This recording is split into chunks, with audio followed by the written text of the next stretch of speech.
ঘরের কাজ গোছানো তো মেয়েদের এক প্রকার নেশাই বলা যায়।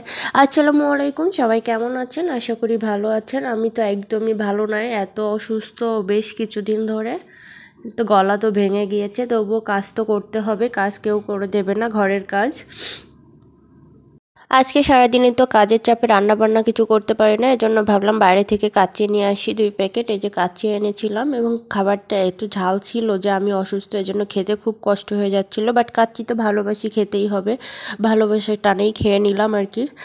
তারপরে দুপুরে একটু হালকা পাতলা বিশ্রামের পরে এই যে একটু চুপ করে নিলাম, রেডিমেড চুপ। বাসার সবাই আমরা কম বেশি ঠান্ডা জ্বর লেগেই রয়েছে আমাদেরকে, এজন্য ভাবলাম একটু গরম গরম চুপ খেয়ে নিই। এই তো এর জন্য চুপটা গরম করে নিলাম, রেডি করে নিলাম আর কি। আর এই তো এখনই রেডি হয়ে যাব, একটু বাইরে যাব, বাইরে কাজ আছে।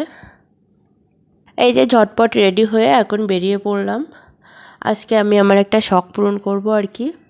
অনেক দিন ধরে আমার একটা জিনিস নেওয়ার খুব ইচ্ছা ছিল, বাট নেওয়া হয় না, অলসতা করে সময়ের অভাবে যাওয়াই হয় না। এই যে আজকে ফাইনালি রেডি হয়ে বেরিয়ে পড়লাম আমরা।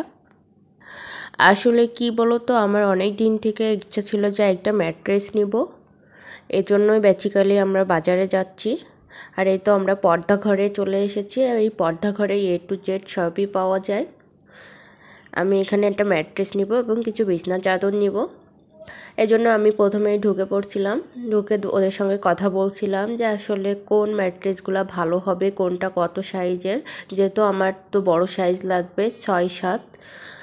তো ওনারাই আমাকে দেখাচ্ছিল, বলছিল চলেন আপু আপনাকে দেখায় ভালো ম্যাট্রেস কোনগুলা। এই যে আমাকে এই ম্যাট্রেসটাই দেখাচ্ছিল, তো এটাই দেখছিলাম। আমরা মেয়েরা কিন্তু স্বভাবতই খুব শৌখিন, কারণ আমরা ঘর গোছাতে ভালোবাসি, ঘরের প্রত্যেকটা জিনিস সাজিয়ে গুছিয়ে রাখতেই ভালোবাসি।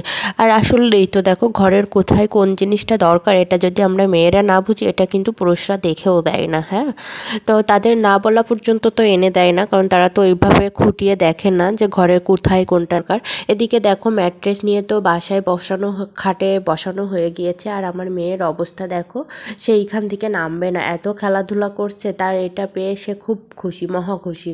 নতুন জিনিস দেখছে তো, ছোট বাচ্চা তো, ও এটার উপরে লাফালাফি শুরু করে দিয়েছে। তাকে বলছি আম্মা নামো, এখন বিছনা চাদরটা বিছাই দিই, কিন্তু সে কিছুতেই নামবে না। দেখো তার অবস্থা, সে এটার উপরে গড়াগড়ি পাল্টি খাচ্ছে কেমনে।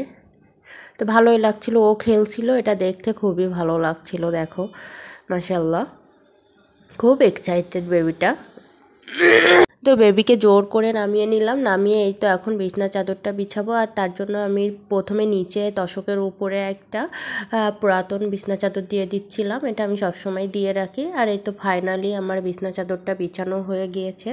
তো আমার মেয়ে খুব এক্সাইটেড, আর এই তো আমারও খুব ভালো লাগছিল, নতুন বিছনা চাদর, নতুন ম্যাট্রেস। বন্ধুরা কেমন লেগেছে আমার ভিডিওটা অবশ্যই কিন্তু কমেন্টস করে জানাবে। আর হ্যাঁ, যারা এখনও ফলো দেওনি অবশ্যই কিন্তু ফলো দিয়ে আমার বন্ধু হয়ে পাশে থাকবে। আল্লাহ হাফেজ।